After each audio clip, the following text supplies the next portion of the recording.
Petrol diesel ధరల వెంటనే తగ్గించాలి. పెట్రోల్ డీజిల్ ధరల వెంటనే తగ్గించాలి. పెట్రోల్ డీజిల్ ధరల వెంటనే తగ్గించాలి. పెట్రోల్ డీజిల్ ధరల వెంటనే down down Modi Modi down down down down Modi Modi Modi నశించాలి. కేంద్ర ప్రభుత్వం మండి వైఖరి నశించాలి. కేంద్ర ప్రభుత్వం మండి వైఖరి నశించాలి. కేంద్ర ప్రభుత్వం మండి వైఖరి తగ్గించాలి. పెట్రోల్ డీజిల్ ధరలు వెంటనే తగ్గించాలి. పెట్రోల్ డీజిల్ ధరలు వెంటనే తగ్గించాలి. గ్యాస్ ధరలు వెంటనే కేంద్ర ప్రభుత్వం అవలంబిస్తున్నటువంటి పెట్రోల్ డీజిల్ గ్యాస్ ధరలను వెంటనే తగ్గించాలని చెప్పి నిరసన కార్యక్రమం చేయడం జరుగుతూ ఉంది. ఈ కార్యక్రమాన్ని ఉద్దేశించి సిపిఎం పార్టీ జిల్లా కమిటీ సభ్యులు జలమాల విఠలరావు గారు మాట్లాడాల్సిందో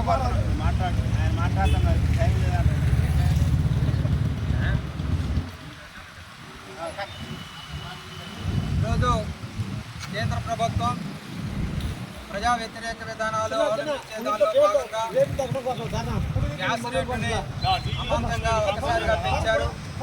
అట్లనే పెట్రోలు డీజిల్ రేట్లను కూడా ఒకేసారి పెంచడం అనేది చాలా దురదృష్టకరమైనటువంటి సంఘటన.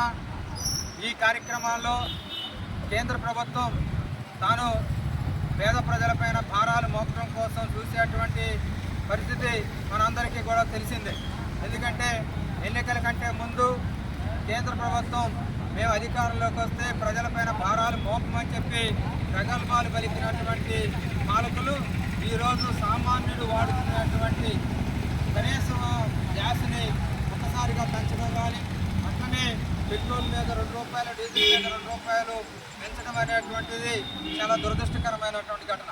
ఎందుకంటే ఒక్కసారి పెట్రోల్ డీజిల్కి రేట్లు పెరిగితే నిత్యావసర వస్తువులు ఇప్పటికే ఆకాశాన్ని అడుగుతున్నాయి.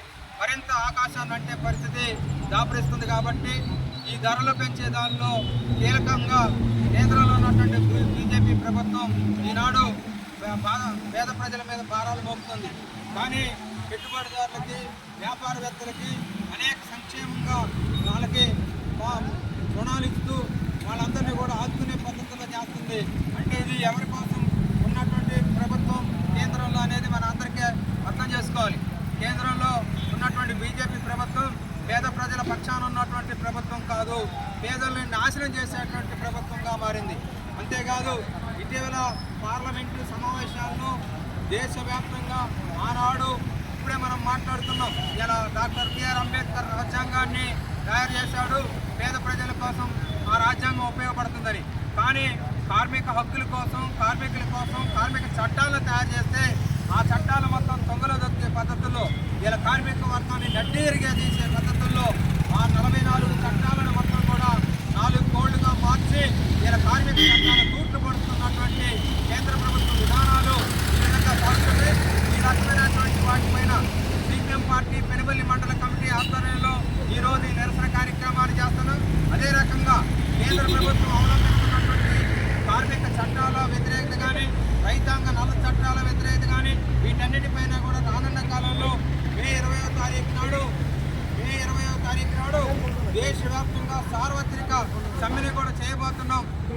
ఈ సమ్మెల వలన పేద ప్రజలకు కానీ, కార్మిక వర్గానికి కానీ, రైతాంగానికి కానీ, ఉపాధి హామీ కార్మికులకు కానీ ఉపయోగపడే పద్ధతుల్లో దేశవ్యాప్త సార్వత్రిక సమ్మెను మే 20వ తారీఖు నాడు కూడా నిర్వహించుకోబోతున్నాం. దాన్ని కూడా మనం జయప్రదం చేయాల్సినటువంటి అవసరం ఉంది.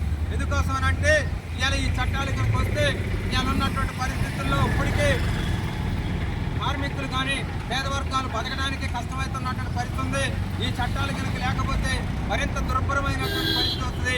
మన జీవనాలు సాగించడానికి అగమ్య గోచరంగా ఉండేటువంటి పరిస్థితి వస్తుంది. కాబట్టి ఈ చట్టాలని వెనక్కి తీసుకోవాలని, గతంలో ఉన్నటువంటి చట్టాలను ఇంప్లిమెంటేషన్ చేయాలని చెప్పి, అదే రకంగా ఈరోజు పెంచినటువంటి గ్యాస్, పెట్రోల్, డీజిల్ రేట్లు ఏదైతున్నాయో వాటన్నింటినీ కూడా ఉపయోగించుకోవాలని చెప్పి సిపిఎం పార్టీ ఖమ్మం జిల్లా వ్యాప్తంగా నిరసన కార్యక్రమాలు, రాష్ట్ర వ్యాప్తంగా దేశవ్యాప్తంగా సాగుతున్నటువంటి ఈ నిరసన కార్యక్రమాల్లో భాగంగా బిఎం మంజర్ అంబేద్కర్ సెంటర్లో ఈరోజు మనం ఈ నిరసన కార్యక్రమాలు చేయడం జరిగింది.